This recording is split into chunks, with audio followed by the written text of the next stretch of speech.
আসসালামু আলাইকুম। একটি খুবই গুরুত্বপূর্ণ খবর ভারতীয় রাজনীতির জন্য। সেটি হচ্ছে প্রিয়াঙ্কা গান্ধী নির্বাচন করবেন। রাহুল গান্ধীর ছেড়ে দেয়া কেরালার ওয়েনাড আসন থেকে তিনি নির্বাচন করার সিদ্ধান্ত নিয়েছেন। এটিকে একটা যুগান্তকারী ঘটনা বলে মনে করছেন কংগ্রেসের নেতারা এবং তার সমর্থক এবং রাজনৈতিক বিশ্লেষকরা। তারা মনে করেন যে প্রিয়াঙ্কা গান্ধী তিনি যদি রাজনীতিতে প্রবেশ করেন, লোকসভায় প্রতিনিধিত্ব করেন, তাহলে একটা গুণগত পরিবর্তন হবে, কংগ্রেসের নেতৃত্ব বিকশিত হবে। মানুষ প্রিয়াঙ্কা গান্ধীকে যে পরিমাণ ভালোবাসে, সেই ভালোবাসাকে তিনি যদি রাজনীতিতে রূপান্তর ঘটান, তাহলে একটা সুস্থ ধারার রাজনীতি ভারত দেখা পাবে বা উপহার পাবে। এবং প্রিয়াঙ্কা গান্ধী যে পরিমাণ ক্ষুরধার, যে পরিমাণ তার বুদ্ধিমত্তা আছে, সেটি মোকাবেলা করা বিজেপির পক্ষে কঠিন হয়ে দাঁড়াবে বলে অনেকে মনে করছেন। দর্শক, মানবজমিন রিপোর্ট ডেস্ক থেকে করা হয়েছে, বিদেশি গণমাধ্যম থেকেই হয়তো রিপোর্টটি নিয়েছে। স্বপ্ন পূরণ করতে চলেছেন প্রিয়াঙ্কা গান্ধী। এখানে বলা হচ্ছে সমর্থকদের কয়েক দশকের অপেক্ষার অবসান ঘটতে চলেছে।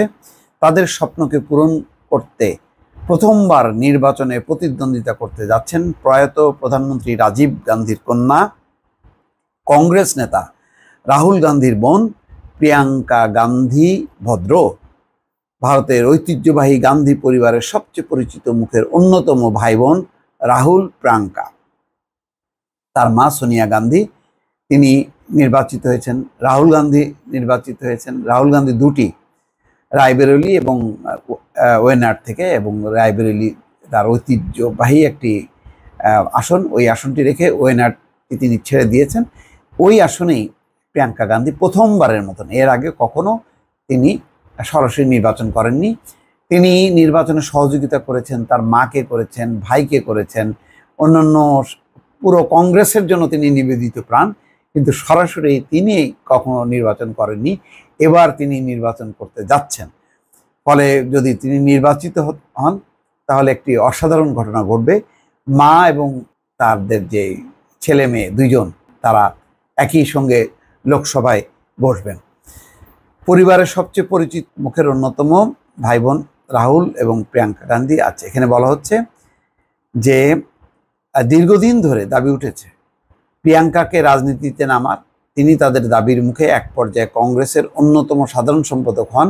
তারপর থেকে কংগ্রেসের তথা জোটের ইন্ডিয়ার এবারের নির্বাচনে তিনি ছিলেন প্রচারণায় সরব।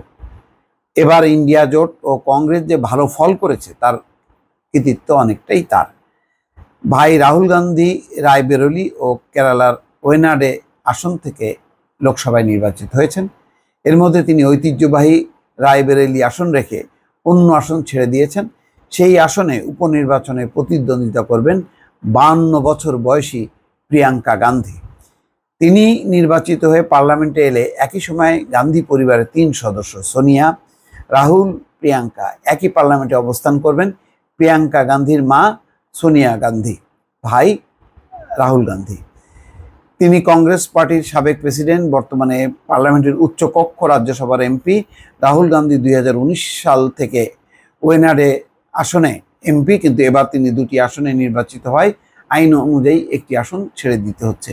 এই জন্য তাকে ভোট দেওয়ায় ওয়েনাডের জনগণের প্রতি ভালোবাসা, স্নেহ ও সমর্থন প্রকাশ করেছেন রাহুল। এরপর এই আসনটি ছেড়ে দেওয়ার সিদ্ধান্ত নিয়েছেন।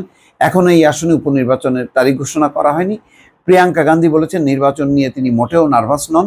তিনি বলেন, ওয়েনাডে আসনে প্রতিনিধিত্ব করতে সক্ষম হলে আমি খুব খুশি হব। আমি তার অর্থাৎ রাহুল গান্ধীর অনুপস্থিতি টের পেতে দেব না। সোমবার প্রিয়াঙ্কা বলেন, কঠোর পরিশ্রম করব, সবাইকে সুখী করার জন্য আমি সর্বোত্তম চেষ্টা করব, একজন ভালো প্রতিনিধি হব।